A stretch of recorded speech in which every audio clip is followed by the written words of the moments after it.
Our fifth inductee is Paul Rudy. Paul is being introduced by my buddy John Coleman.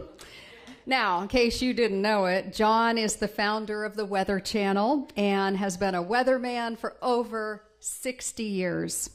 Prior to working with Paul at KUSI, John was the weatherman on Good Morning America.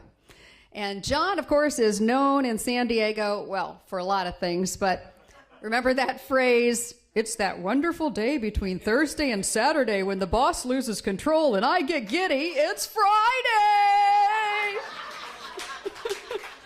With or without the breeze. And with that, he would leave the newscast and the building and begin his weekend. Please welcome Silver and Gold Circle member, John Coleman.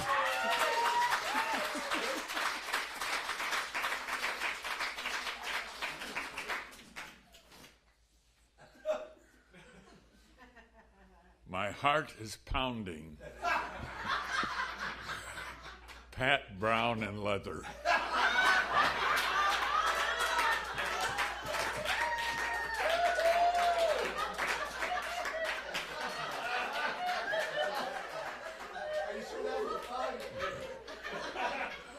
I'll try to get through this, but my mind is not on it. It is just a pleasure to say hello to the people here in San Diego who strive to make television an effective means to communicate with the community the important information about their lives, and I honor you. These are difficult times in the TV business, and the challenge is huge, and my blessings upon you. One of the greatest honors in my life, and I'm serious about this, was when Paul Rudy called me and said, "John, would you introduce me?" Now, you may think that's an exaggeration or silliness. Not at all. Now, it is a pretty big deal to stay off drugs and stay sober enough and to stay enough on the straight and narrow you don't get fired. And to put up with a producer like Joe Riddle and a news director like Steve Cohen and hang in there as sportscaster for all these years. You got to put on a shirt. I saw him once in a T-shirt, for God's sake. But at least he was wearing a shirt. You got to put on a shirt and pants. Got to go down to the station. You got to go through all the sports of the day and pick some stories and put them on the air and plan for tomorrow. And for that, you get a damn silver circle.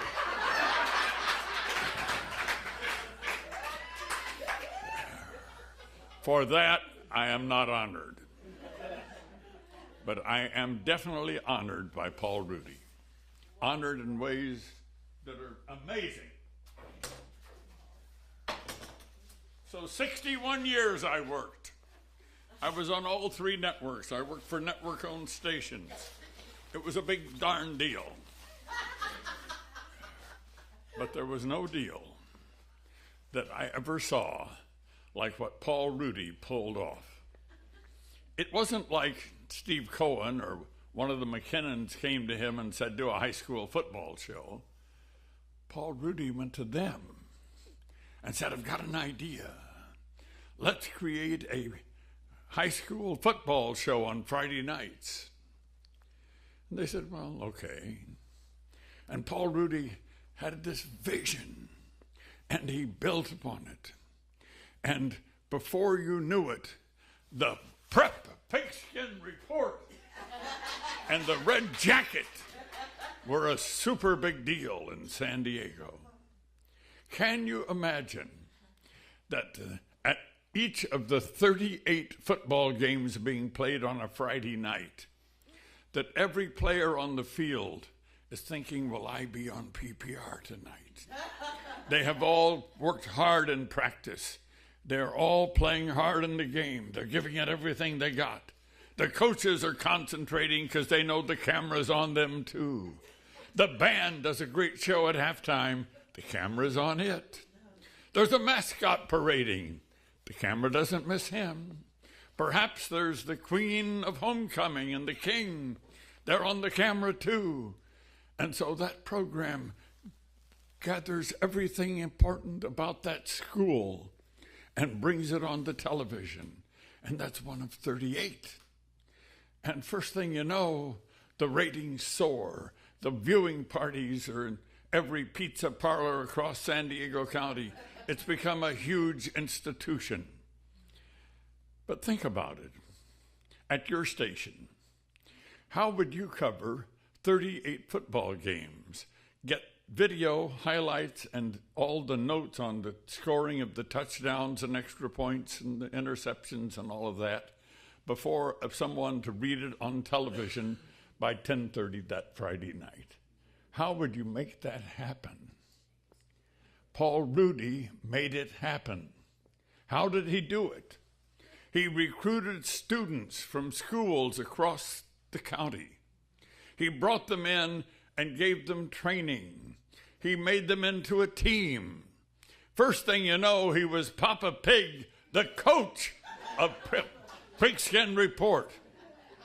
And if you have not been in the KUSI newsroom, editing booth, sports department, and studio on a Friday night in the last 18 years that he has built up this program, you have not seen the most amazing sight I ever saw. Young people arriving with stars in their eyes from all over the county, finding every computer, every editing booth, every corner they can work in, and putting together their part of the program. And Coach Rudy's circulating around the room. 100 young people making television together, and the coach is keeping the whole team together. Someone not up to par, they're not there next week, somebody new is. And the coach has done it smoothly and quietly. The man was a miracle worker. And in all the years I worked in television, Paul Rudy is the only person I know who created a program that now is $1 million in revenue per year for that station. Think of that.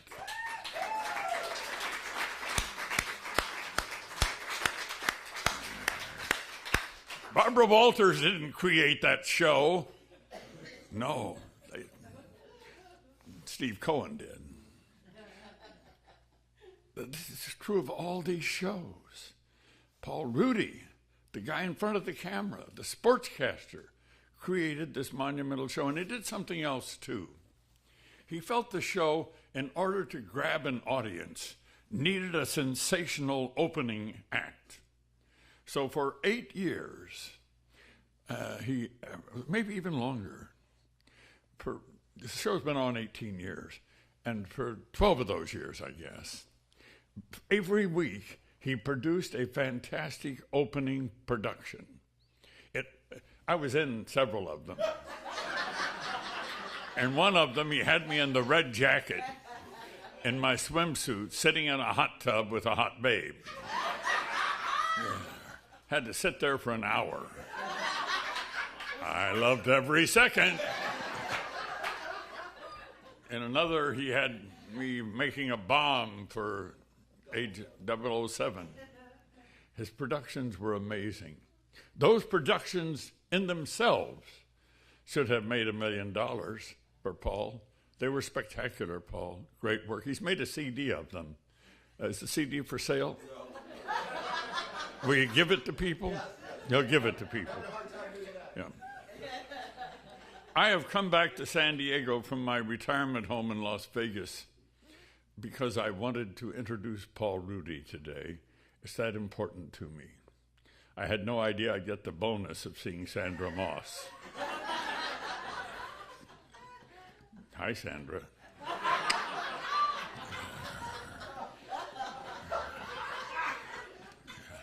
I don't mean to steal lines from anybody, but want to mess around.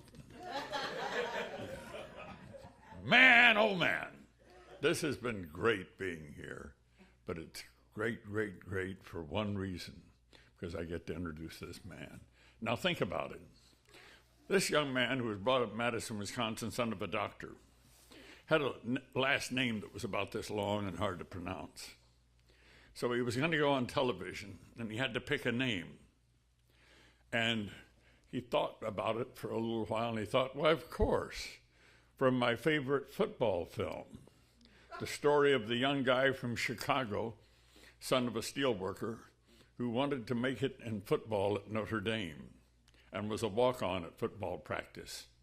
And because of his passion and his drive, qualities that Paul Rudy has, that young man made it through till finally they let him dress for the varsity games his senior year and sit on the bench for Notre Dame football. But at the last game of the season, the coach began to hear a chant in the stands, and he put that young man in the game, and he made the play that gave them the victory and was carried off the field. And you know what that chant in the stands was? It was the chant with which we will bring this young man to the microphone. Rudy, Rudy, Rudy, Rudy, Rudy, Rudy, Rudy,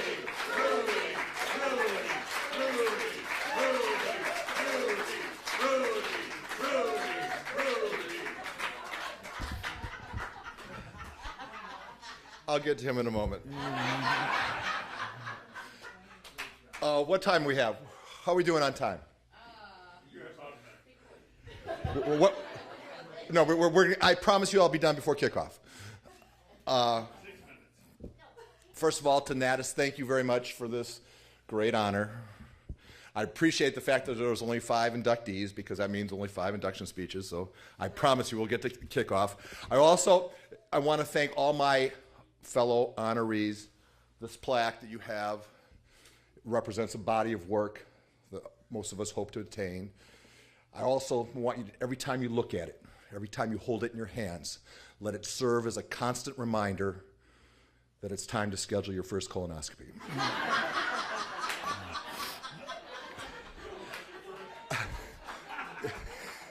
I have to acknowledge one honoree in particular, because I've worked with Joe Riddle for, it's been a marriage of sorts, Joe, has it not? Not always a good marriage, but it's been Joe has a thing about time. He feels it's important to actually end the show when it's supposed to end. Whereas as a creative sort, I see the time limit as a guideline. And that has been the result of some really ugly newsroom arguments.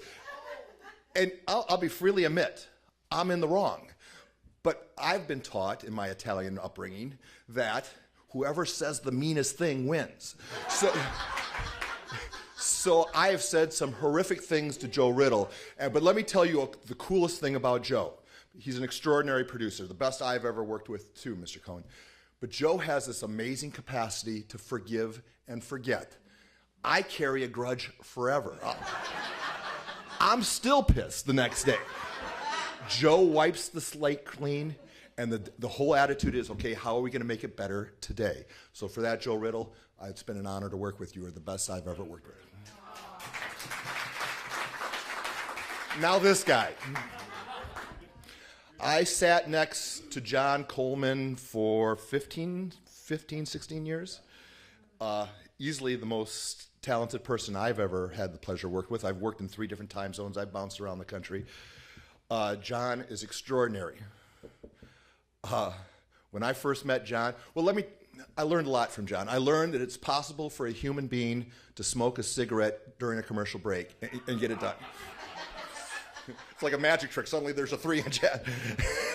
I also learned that you can play high stakes, offshore, online, Texas Hold'em while you're creating your newscast.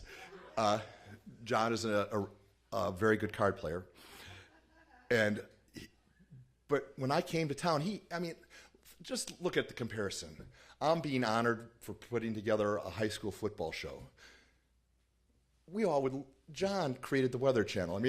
He had every right to look down his nose at me and treat me like the peon I was. But from day one, John treated me like an equal and took me under his wing. And you know what a shot of confidence it is when a Hall of Fame talent like John Coleman takes you under his wing and makes you feel like you're part of the team and makes you feel like an equal? John, that is a debt I can never repay.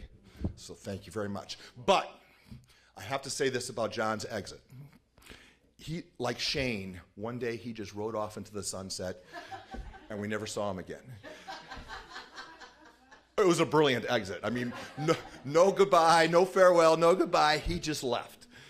But the downside of that is it didn't give us coworkers a chance to tell you how much he meant to us. So could you please join me in a round of applause for my mentor, my friend.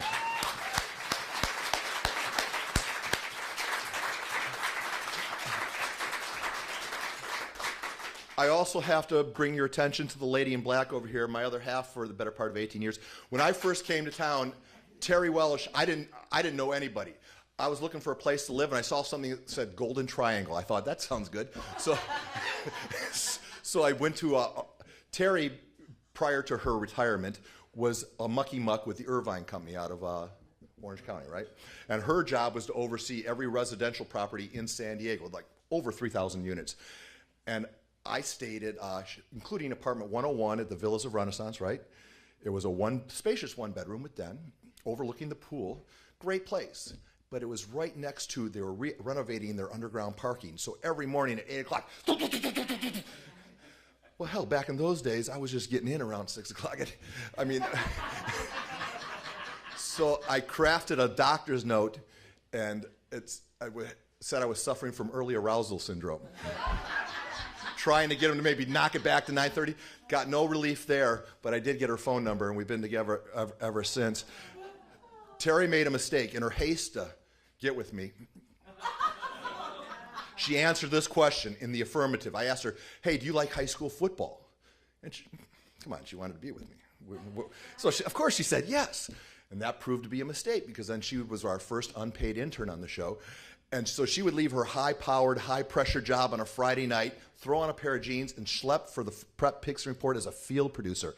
And for the first 3 weeks, she was flawless. But in week 4, she got a name backwards, and I stumbled over it. And I can't show favoritism, so in front of all the other kids, I began to chastise her. In the middle of my tirade, she raised her hand and very politely said, could you ask me that question again about whether or not I like high school football?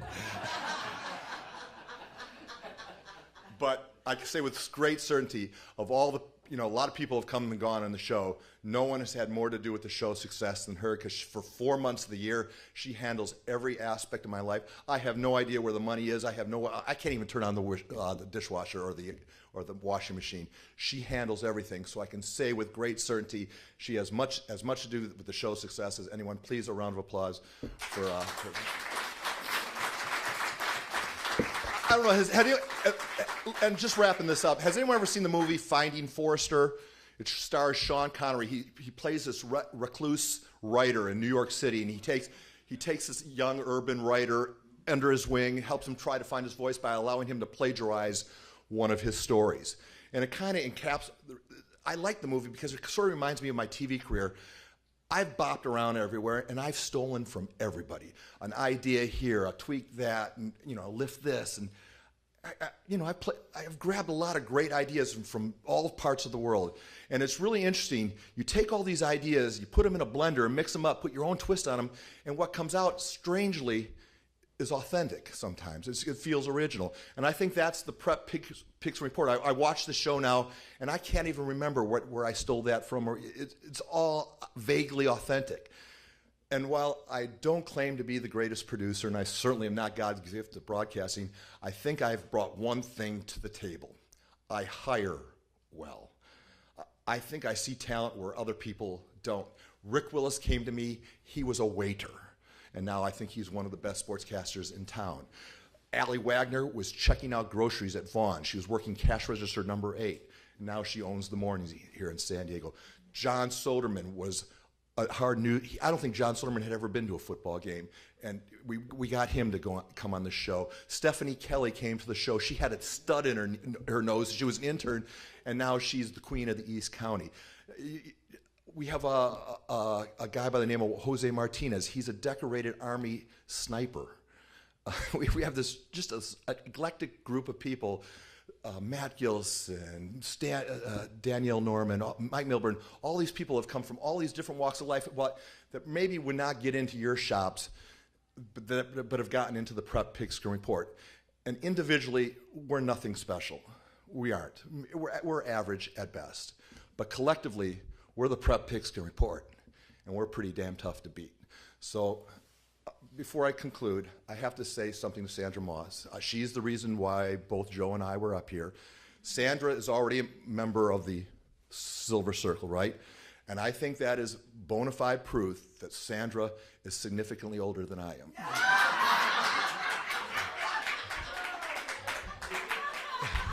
So I conclude by saying, long live KUSI, long live the Prep Pigskin Report. Thank you very much.